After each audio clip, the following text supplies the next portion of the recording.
I mean, it got down to literally, yeah, really close to like before he had to make picks. He thought about it that long, to where he had to finalize the lineup.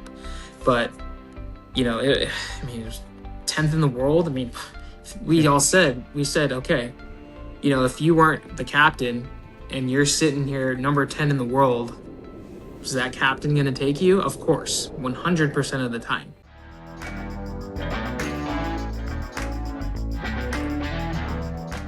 Okay, so you go from the highs of the U.S. Open, you play the rest of the season, and then you obviously, you're going to play for the Ryder Cup. And that has been obviously a very controversial topic for a variety of reasons. But you were a Ryder Cup rookie. So just the overall experience, what did you think it would be going into it as opposed to what it was? Okay, so I was stressed, like, for the Ryder Cup. From the time I talked to Keegan, which was literally the week after the U.S. Open, he's like, "You're on this effing team. You're locked." And although formally I wasn't, but points wise, everything I was in. Yeah. And just from that point on, like all I could think about was the Ryder Cup, how I'm going to perform, am I going to be ready, can I handle this? And honestly, like leading up to it was just so much stress. Like I tried to just put it in the back of my mind thinking like, okay, this is 3 months away. Like just let's focus on finishing out the season, trying to get more wins, doing what you got to do here first, and then we'll focus on that. But it just consumed so much of my mental space that everything I was thinking about the Ryder Cup was only the only thing I could think about. And so I was just worried that I wouldn't play good because I don't have an issue. I don't have an issue with me playing poorly and letting myself down, but here I am, like on the Ryder Cup team. You can lay it down, your teammates, your country, your captains, and I'm just like, I don't know if I'm ready for this. And I just remembered, telling myself, dude, like, and that was the other great thing was, yes, I might have been getting in my head negatively and stuff, and that's kind of been something that I struggle with. But you know, JT and Keegan, they're like, dude, you've earned this spot. Like, you've won a major. No one else on this team other but you and Scotty have won majors. Like, you've earned your way to this team. You have nothing to be stressed about or be afraid of. Like, you're gonna kick their ass. We're gonna kick some ass. And I was just putting a lot of pressure on myself. So eventually when I got there, I started getting into the routine of things. It's a new thing. I've never been on the Ryder Cup. So I ended up feeling more comfortable. And then, the first match was a nice way to, yes, I was very nervous on that first tee. I was nervous on every shot, literally. But once I got that first match kind of under my belt, even though we lost, I was able to calm down and be like, okay, like I almost had to experience the worst case scenario from what I thought in order to feel comfortable. And, it wasn't as bad as I thought, but it ended up being a really fun week. Unfortunately we lost, but, we made things interesting there on Sunday. Sunday was interesting. Friday and Saturday were tough. I want to get a couple of thoughts about you because when I had Colt on the show, he told me that you knew ahead of time you weren't going to play alternate shot, and he also said you dropped a 60 on him when you played. So kudos to you on that little. Yeah, that's what I got to shoot to beat him. My God, I got to ask Yeah. for so many shots these days. And now he wants his amateur status back, which is another seperate issue we can get into. We'll go. later. Yeah, we'll get that later. We'll deal with that. So, were you surprised that you weren't playing alternate shot? Maybe a little bit. I wasn't sure what format I would start in. I talked to Keegan, a few weeks prior, and he was just he was adamant about having a pretty veteran heavy lineup going out in the first match, which was foursomes. So it had nothing to do with how I was playing, had nothing to do with what equipment I played. It was more of just he wanted to put guys out there first that have been in that arena and have had success and had the experience than, versus getting my feet wet in four ball, which is probably an easier format, which I think was appropriate. But yeah, I mean, who knows? I don't know what the thought process was for Saturday's matches, but we didn't want to. I think Keegan didn't want to freak out and start changing things around, just assuming put the batting lineup out there and eventually get things turned around.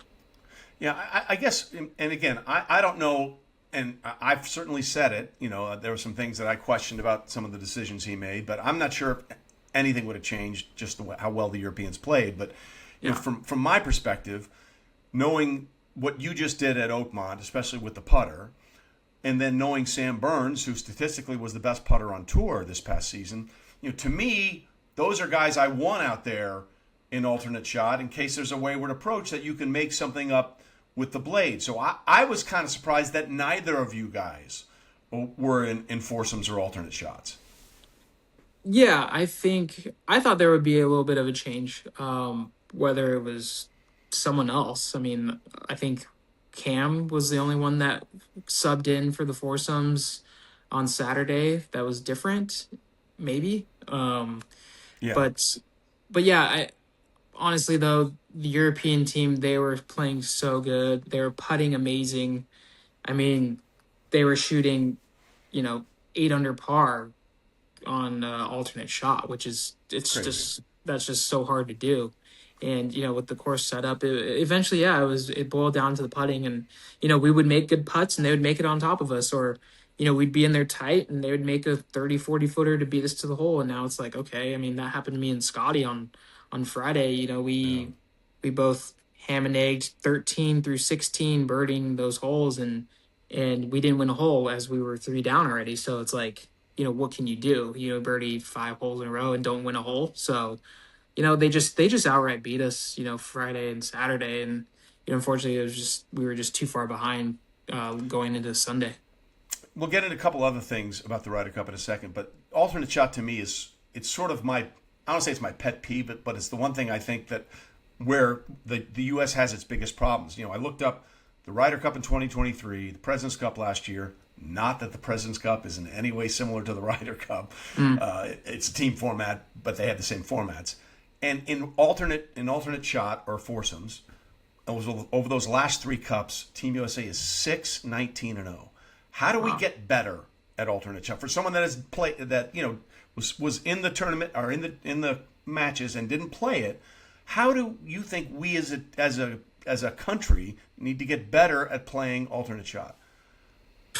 Man, that's tough. I mean, I don't know, man. We literally from behind the scenes, like we did everything you possibly could under the sun to really prep and match up the right foursomes teams. I mean, we had analytics, we had ball testing, we had personality tests. I mean, my God, like we did kind of everything. I don't know other than what the Europeans have, other than the confidence from winning tons of foursome matches. I don't know if that's the difference maker, but that's a really good question. I mean, I don't know how you can go about making more events alternate shots, but Yeah. I mean there could be something in the European development where alternate shot was a format played very often. I mean, I know I played Muirfield in Scotland this year, and literally the club, you can only have 2 balls in play at the club, no matter what time of day, who you're playing with. So meaning if you have a foursome, you can only play 2 balls, so alternate shot for one between 4 guys. It's weird. So I don't know if it's like a cultural thing or something that these guys are used to, but they might do it a lot more frequently, and growing up maybe over there in the European countries. Well, they do have a little bit of a more of a program in place to get the Sevi Cup that they play over there. They do have, it seems like, a little bit more of a program to get Right. people used to the Ryder Cup. But for me, JJ, it comes down to one thing, and I want to get your opinion on this. When Shane Lowry sank the putt to make sure that Europe retained the cup, and they went on to actually win it, so that the envelope rule wasn't a controversy, which we'll get into. He said something that I thought was really interesting. He said afterwards, as I was walking up the 18th, I told my caddy, I have a chance to do the coolest thing in the world, secure the putt to make sure we keep the Ryder Cup. And he said, I won the Open as an Irishman in Ireland, Northern Ireland, at Royal Portrush, and this meant more to me. I don't know how many American players would say, I would rather sink the winning putt at the Ryder Cup than the putt you sank to win the U.S. Open at Oakmont. And, Mm, and I don't begrudge people for saying that. right. I do feel like, for whatever reason, this thing about the Ryder Cup seems to mean a little more in terms of its significance for those European players than the American players. Is that fair? I don't know if it's fair. I I mean, I would think you? I guess would you say no? I would rather sink the winning putt at the Ryder Cup than the putt I sunk at Oakmont. yeah, I mean that's a really tough question. You know, I think that perspective comes with having played Ryder Cups and understanding what that was. Like if you had asked me Yeah, that before I played, I would have chose US Open all day yeah. long. I mean, honestly, I still, for me it's a toss up, honestly, And but again, I don't begrudge you if you feel that way. Like I yeah. think most people would think that way, but I was blown away when I heard that from Shane. Yeah, I mean, man, that's a very dedicated answer by Shane, but I do believe when after playing the Ryder Cup, I understand the intensity of what it means to be not only a Ryder Cupper, but to be on that team and to have a chance at winning and representing your country. Like it meant way more than I ever thought it would. And yeah, maybe moving forward, yeah, if I already had a major and all that under my belt, and I would rather do that. Yes, 100%. I'd rather make the winning putt for the Ryder Cup because it's so intense. I mean, you're spending every waking hour with these guys. You see what the captains are doing behind the scenes to give you whatever you need to do whatever is possible for you to succeed. And obviously, your country is behind you, and it's such a huge magnitude of an event that like you don't really understand it until you play it. And like if I was asked that question before I was on the Ryder Cup team or ever was on the Ryder Cup team, I probably would have chosen myself, a self victory over winning the Ryder Cup. But like I'll never forget, like just we were all right there on the green watching Shane make that putt, and it was just like God, like I wish that was us so badly, Yeah. like winning that cup. So now you would change your answer? You think? Yeah. Mm-hmm. I Wow. I get it. I get it because it just means so much. I mean, it's yeah, we're playing for each other. We're playing for. I mean, and then you get to share it with everyone. Like, yeah, you win the U.S. Open, it's just kind of all yours. You win a tournament, you win a Masters, it's like just yours. I mean, obviously you have your small team and family, but it's like you're sharing this with your country. You're sharing this with your fans. You're sharing with your teammates. All the hard work, the wives, the families. Like it's definitely bigger. Definitely bigger. Wow. I actually, I mean, kudos to you for saying that. I was not expecting that, but Yeah. it does change you, right? Like what you just said, I get it. For me, I've the Ryder Cup is my favorite thing. I love football, obviously, I love golf, but like to me, the Ryder Cup is just a different deal. And I'll never forget, David Duval was on that '99 team at Brookline, and there were a lot of guys that were like, well, what's the big deal about this? And then they fell behind, they came back and won, and David sort of said the same thing, like you don't really understand the appreciation for the event until you play in it, and it Yeah. definitely has changed you.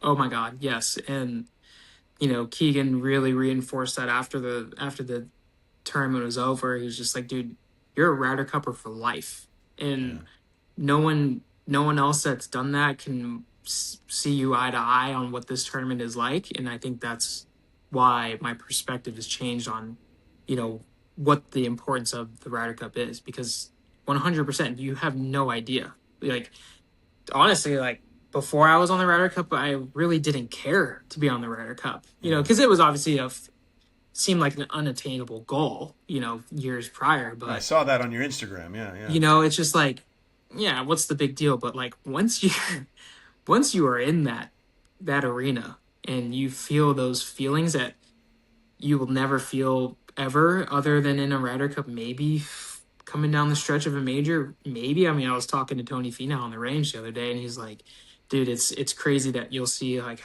how many guys that have played Ryder Cups that how that just like took them to a whole other level because of Yeah. that immense pressure and being able to pull things off and succeed. Now, when you get to a regular event or a major, you almost can belittle it because of the pressure that you felt at the Ryder Cup. And it's so true. Did you see the quotes from Keegan the other day about the captaincy when he was at Travelers Media Day? Yeah, yeah, I read those. Yeah, What do you make of those? Because I do feel awful for him because in my perspective, he should have been on the 2023 team, yeah, and then quite frankly, he was playing well enough yep, to be on the 2025 team, but because he had accepted the captaincy because they were trying to sort of do a make good for him not making the 2023 team, I feel like he's been like sort of haunted by these last two Ryder Cups. yeah. I he was put in a tough spot. Yeah. I really the whole team really believed he should have been on the team, and we tried to almost talk him into it, but How he close did accepted you the get? role. How close did you get? I mean, it got down to literally, yeah, really close to like before he had to make picks. Yeah. He thought about it that long, to where he had to finalize the lineup. But I mean, it was 10th in the world. I mean, Yeah. we said, okay, if you weren't the captain and you're sitting here number 10 in the world, is that captain going to take you? Of course, 100% of the time with your Yeah. experience, nonetheless.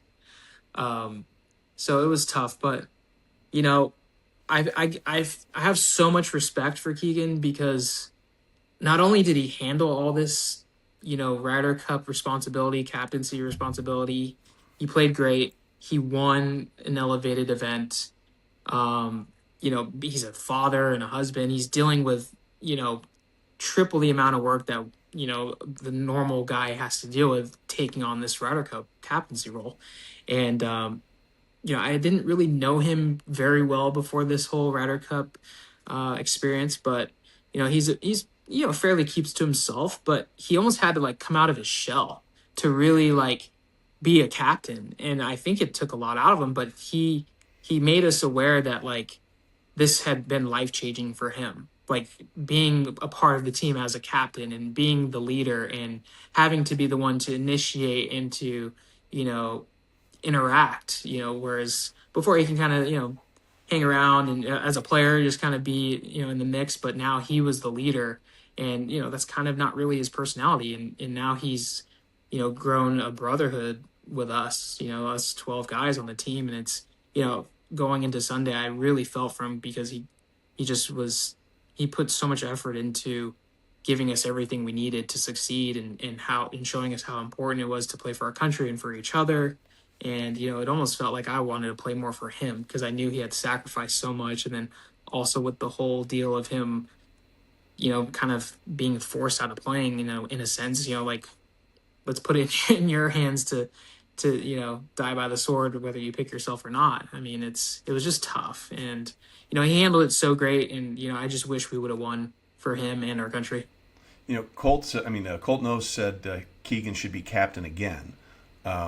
And Keegan has said again at Travelers, like he wants to try and find a way to play again. Yeah. I feel bad because I feel like, I think the only way he can sort of get over this is if he finds a way to get onto the team in a dare manner and is a contributor in a win. Otherwise, if he gets on there and they fall short again, it might haunt him again. So we'll see if he can play well enough. That's we'll find that out over a while. But if he's not, do you think, like Colt said, he should be captain again? I do. I think it'd be ultimate redemption if he played his way on, played, and then like maybe 2 years later he captained and won. That would be the ultimate comeback. But I think he deserves another chance. It was almost like they're trying to usher in this new wave of tradition or whatever they want to call it to the formalities of the Ryder Cup, whether it's captaincy age. And I mean, gosh, like, he did a cool thing bringing in a lot of vice captains that we all know. I can't speak on past Ryder Cups because I hadn't been on them, but from what they were saying, it was a lot of guys that hadn't been on tour for a while, a lot of guys that you don't really see often, but now it's like G-Dub and Kiz and Sneds and Webb, guys that we still see like week in and week out, but that are older and there for us in a mentoring way to be our vice captains. And it felt like a really tight knit squad. Just kind of bringing guys that we see more often around as vice captains, and then obviously with Keegan being a younger face, has been refreshing, I guess, for the PGA Yeah. of America, and hopefully they continue going down that route because I think ultimately that'll pay off in the end.